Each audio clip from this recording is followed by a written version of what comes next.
Un acte de propriété délivré à 972 familles de Maripasoula. 120 hectares de terre seront ainsi rétrocédés par la commune.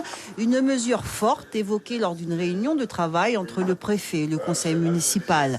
Rétrocéder le foncier permettra également d'élargir l'assiette fiscale et augmenter ainsi les recettes de la commune. Jusqu'à présent, on avait tendance à considérer que les problèmes de propriété, c'était essentiellement sur le littoral. Et puis là, on voit que c'est un problème aussi des communes de l'intérieur. Il faut que les gens puissent avoir la propriété de leur terrain pour pouvoir construire leur maison ou pouvoir entretenir leur maison, mais pour pouvoir aussi faire leur devoir de citoyen en payant des impôts, par exemple, les impôts locaux. Et puis aussi pour pouvoir disposer d'un patrimoine qu'ils peuvent transmettre à leurs enfants. Cette opération foncière a été montée avec l'EPAG, l'établissement public d'aménagement en Guyane. Restent de nombreuses étapes à franchir. Le projet se déroule en 3 étapes. Première étape, il y a une enquête auprès des familles qui concerne de manière assez approfondie le foncier, le bâti, les habitants.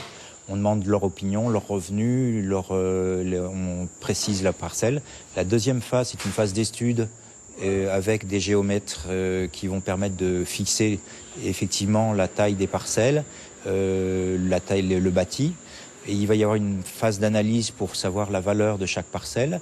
Et ensuite, on va passer à la phase vraiment de négociation pour la cession, avec une proposition qui sera faite aux habitants.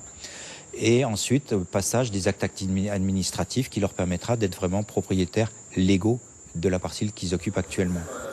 D'autres dossiers ont été évoqués, la gestion des déchets, l'électrification, le futur marché communal.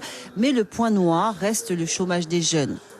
Le projet phare, c'est comment faire pour endiguer ce chômage de la jeunesse à Maripasoula. On est frappé de plein fouet par ce chômage. Et les jeunes viennent à chaque instant voir le maire pour que je puisse apporter une solution. Mais je n'ai pas de solution miracle. Il faut tout simplement phosphorer, travailler avec les uns et les autres, trouver des consensus avec les entreprises qui viennent s'installer sur place, voir s'ils peuvent aussi nous apporter main forte dans ce domaine. Malgré de lourds handicaps, la bonne gestion de Maripasoula a été saluée par les services de l'État, une commune décidément en plein développement.